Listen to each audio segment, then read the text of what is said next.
You wait for a friend when he comes, you wait for a friend when he goes. In middle November 1954, I waited. His name was Lee Thomas.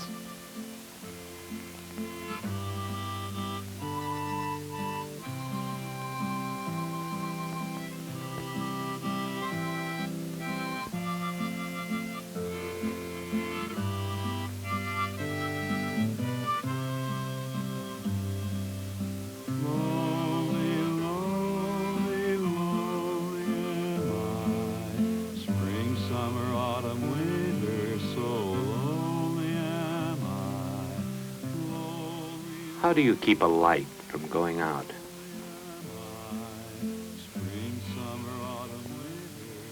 How do you hold in your own ears the sound of another man's heart? By remembering.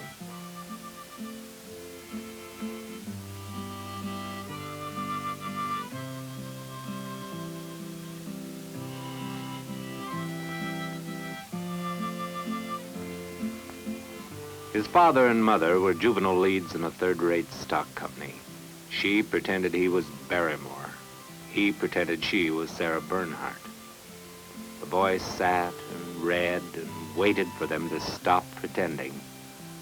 They went from one town to still another town, wearing the costumes of royalty, but paying their rent by the day. And then, in the springtime of their make-believe, they died. You can sleep in corners, you can own nothing, you can go from city to city and stay in a place not more than a day, but so long as you're not alone, it isn't so bad. The worst thing is to be alone. He went upon the road of the lonely, the unattached boys, the drifting young men, the wanderers, the large company of those who seek and never find.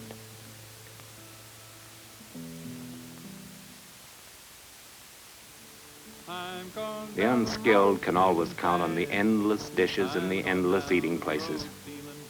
He broke away from it at times. He scrubbed tallow pots in a stockyard and he tried to write stories. He bought a guitar in a pawn shop and sang for bread. He did this and that. There were always dishes again. I'm down in the kitchen on my knees, Lord, Lord, and I ain't gonna be treated this way. Cheap porcelain monuments to the 10-cent blue plate. The mark of his character was something else. The free public libraries of America. The towns were much the same, but the books were different.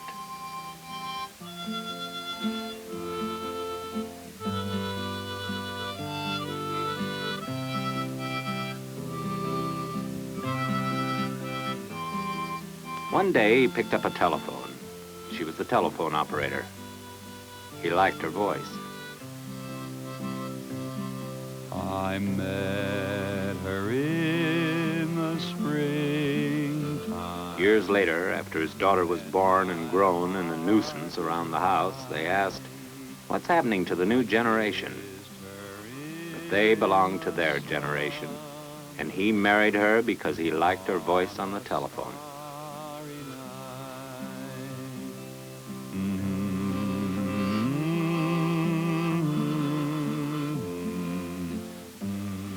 He worked 12 and 14 hours a day, and when he was lucky, he earned 35 cents an hour. Evenings, when she wanted conversation, he was silent with his books. She respected his silence and made no complaint.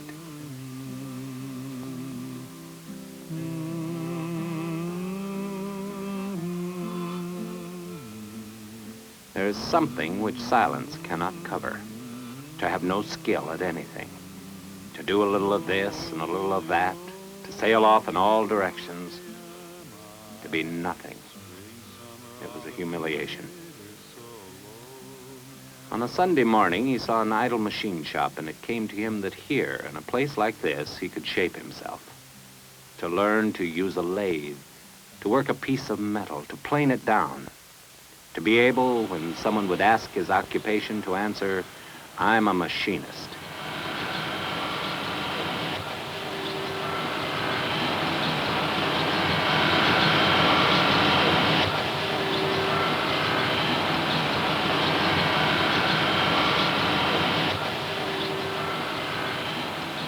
The hand does this, but the hand is always told by the mind. This is what skill is: knowledge, technique, aspiration. And in acquiring a skill, Lee Thomas satisfied a hunger, the need to know that what you do is useful, that you yourself are important. He had no money in the bank, but his skill was his capital, and no one could ever take it away from him.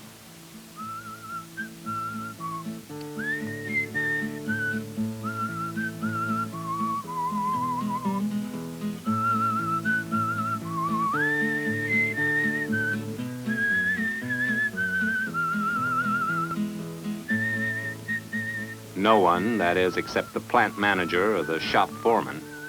Not that they were bad people, but when a worker asked for a little more in his pay envelope, sometimes it irritated them.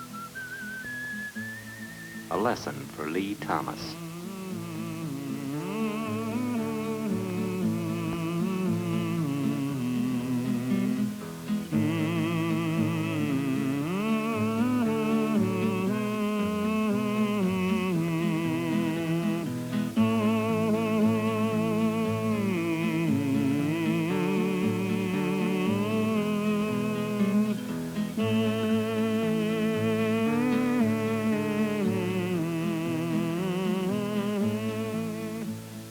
They talked, the talk of mechanics, the workbench, lathes and drills, the whims of the foreman. Some quoted Eugene Debs. Some quoted St. Matthew. But it came down to the same thing. The laborer is worthy of his hire. And then wistfully they spoke of their own lives, their women folk, their children. And listening to them, Lee Thomas discovered that he was not alone, that he was one of the brotherhood of those who labor, yet who require from life something more than bread.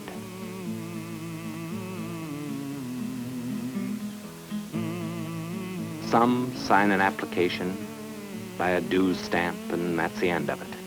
He joined the International Association of Machinists in Kenosha, Wisconsin. All good men need something to serve larger than themselves. He had found it.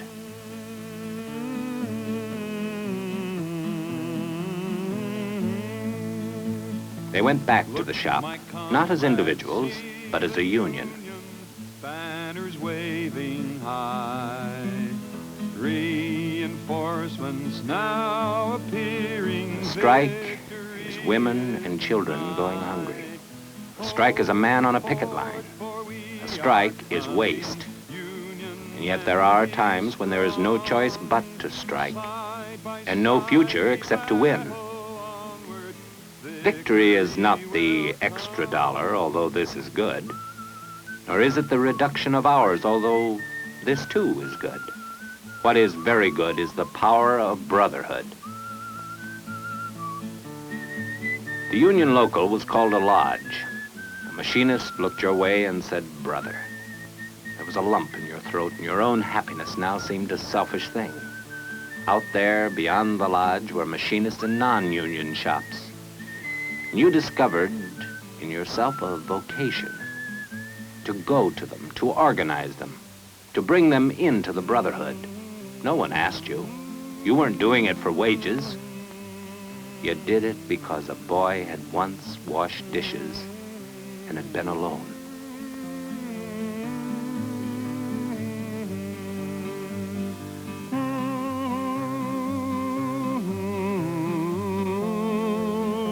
He mimeographed his own leaflets and stood outside non-union shops to hand them out. Or he would get work in a non-union shop and speak to the men during lunch hour. He spoke softly, yet even so, sometimes he was overheard by the wrong people.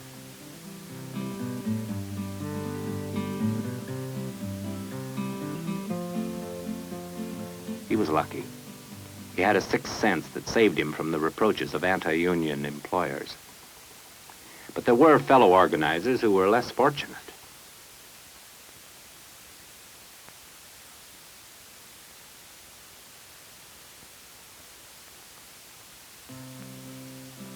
Question was it really worth it? For for when a man was off somewhere organizing, his wife and children were alone. The week his little boy took sick, Lee Thomas was away.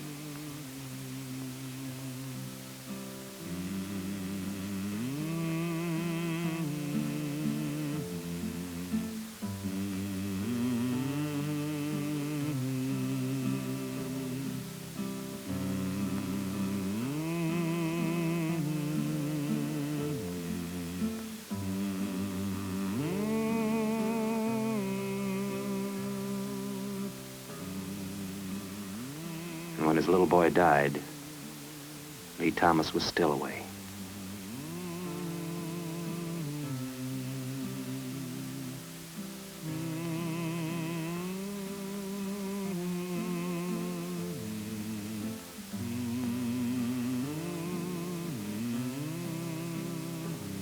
When the price of building the American labor movement is measured, this is a cost that has to be considered.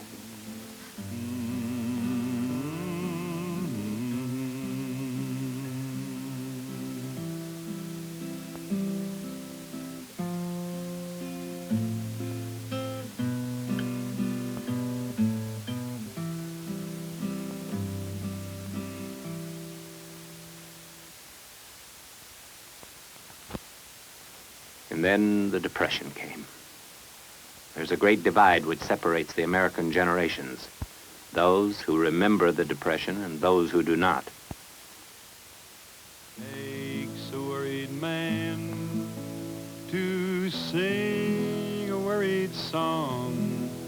I'm worried now, but I won't be worried long. I went across the river and I laid down to sleep.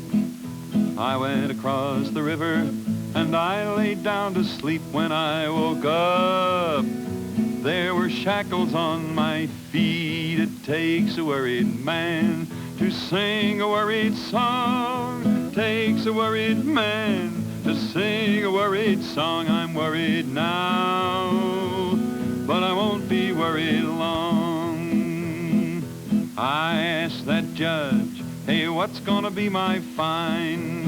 I asked that judge, hey, what's gonna be my fine? 21 years. Like everyone else, machinists had no work. And what was the good of organizing an empty shop? So you did whatever you could. He opened a lunchroom.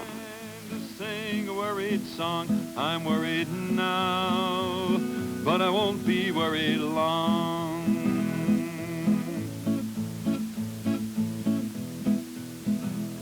A man came in and ordered a hamburger. When he paid his nickel, Lee Thomas's little girl ran with it to the meat market to buy hamburger for the next customer. Sometimes the customer had to wait, but all around it was a losing proposition. Takes a worried man to sing a worried song. Takes a worried man to sing a worried song. I'm worried now. If the customer was a machinist, you didn't think twice. But even if he wasn't a machinist, he was still hungry. Well, it wasn't much of a business, but it gave a man something to do, like washing a dish. When the smoke came out of the chimneys, Lee Thomas went back to a lathe. He spent his evenings putting down what he remembered of the Depression. What he wrote was printed here in this lodge newspaper.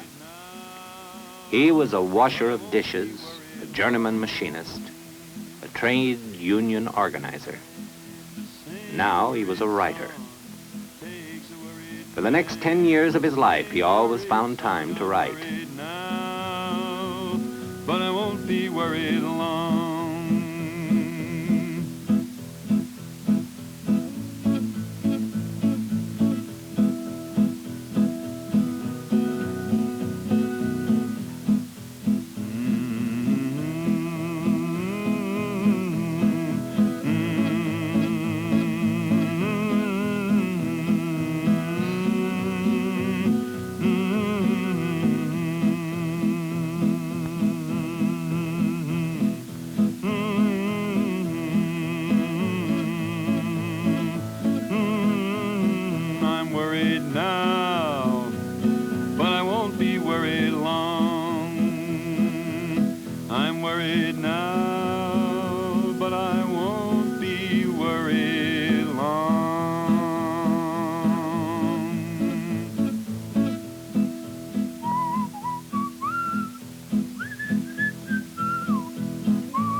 Lodge papers all over began to reprint what he wrote.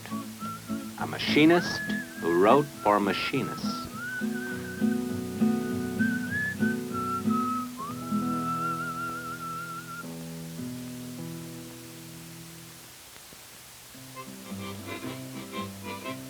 Some people come to Washington because they are elected. This is what he was, the elected editor of the Machinist's Monthly Journal. Maybe it wasn't the most important job in town, but it was his job and it suited him.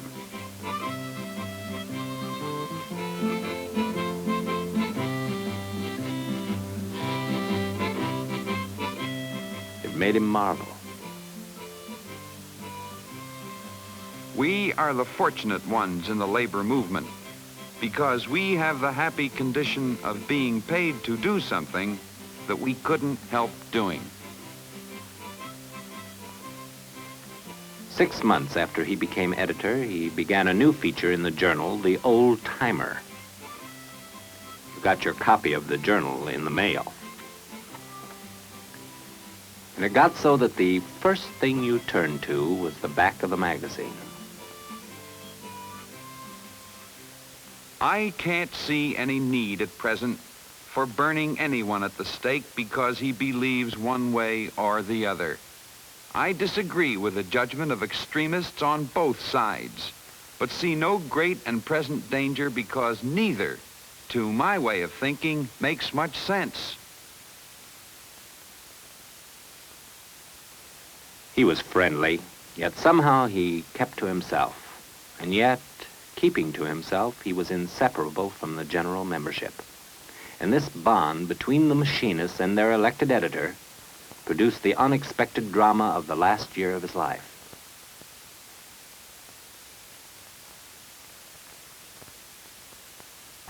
The whole Social Security program is totally immoral. Why should benefits be limited only to those who have contributed to the fund? Wouldn't it be more humanitarian if every aged retired worker should get some federal relief payment? Let us end this un-American discrimination against millions of needy aged citizens. My name is Al Hayes. I'm the international president of the IAFM. In the early spring of 1953, Lee Thomas came to my office and told me that the Social Security Reserve Fund was in grave danger. He said that under the guise of morality and humanitarianism, forces were attempting to raid the $18 billion Social Security Trust Fund. At that time, he asked for permission to use the pages of the Machinist Monthly Journal to make a counter-appeal, to set up a counter-lobby. Gentlemen, the next item on the agenda is a request of editor Lee Thomas for permission to use the journal as a part of a campaign to help save our Social Security system. Apparently, developments in that field are quite serious. What do you think of this request, Eric? In view of the vital stake our membership has in the Social Security system, I strongly favor the use of the journal for the purpose requested. I'm in agreement with the request made by the editor, and I hope we'll adopt it. Mr. Chairman, I'm wholeheartedly in accord with the with what General Secretary Treasurer Eric Peterson's views, as our Social Security is of vital interest to the whole country. I favor the fullest use of our journal, not only to save our Social Security system, but also to improve it. Well, I take it then that there's general agreement that we ought to grant Lee permission to use the journal for at least one campaign in connection with this general campaign to save Social Security. Is that the consensus? I agree so, Chairman. He began a monthly newsletter and he gave the organization a name, Protect Our Social Security Equity. Congress is contemplating proposals that will, if passed, break the back of our Social Security system. The lobby that is attacking the Social Security Fund is made up of the same people who 10 years before opposed the whole concept and organization of a Social Security system. The only way the act can be protected is through a national organization of those who have paid and are paying the premiums and have every right to expect the protections promised in the contract.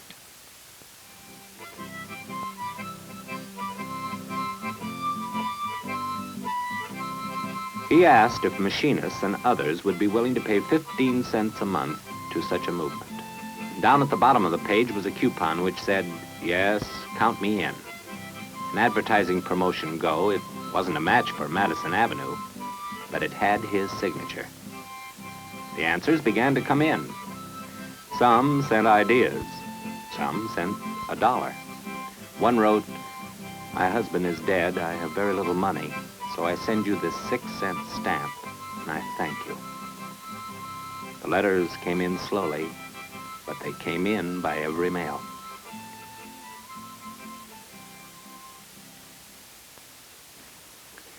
It was the spring of 1953.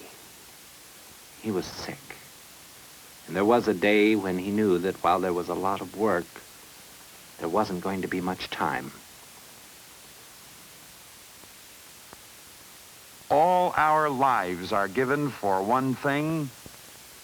All the picket lines, the hardship, the hunger, the loneliness. All for this same thing, to have a little security.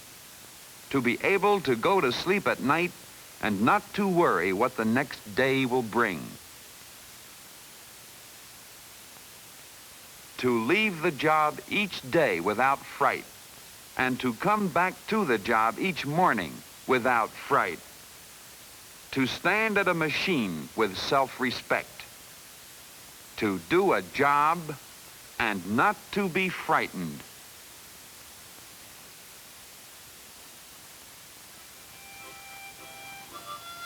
A voice can be quiet, and yet a voice can be heard. A heart can beat the last pulse of a cycle, and yet make a large sound. It would be false to say that a few newsletters written by a dying man turned the tide against the powerful enemies of Social Security. But the tide did turn, and the newsletters were not entirely without influence. Protect our Social Security equity. POSSE. The fight is hardly over. There is the need to raise the amount of benefits. There is the need to add benefits for disabled workers. There is the need to provide pensions for those who are permanently injured. But hands other than Lee Thomas's must turn to this work. His voice is still now, and yet his heart beats, and its sound is heard by the men and women all over America. In the last year of his life, he found strength to wage one last campaign against the specters of his early youth. The poverty and the insecurity that humiliate and rob life of pride and self-respect. This is Lee Thomas. He wasn't what you'd call a handsome man. His ears were too big, and his nose was too big, and his heart was big as well. And it made a big sound. We live in a sophisticated time when people are ashamed to say that a man is good. But we can say it without shame or self-consciousness. The labor movement has had its quota of good men.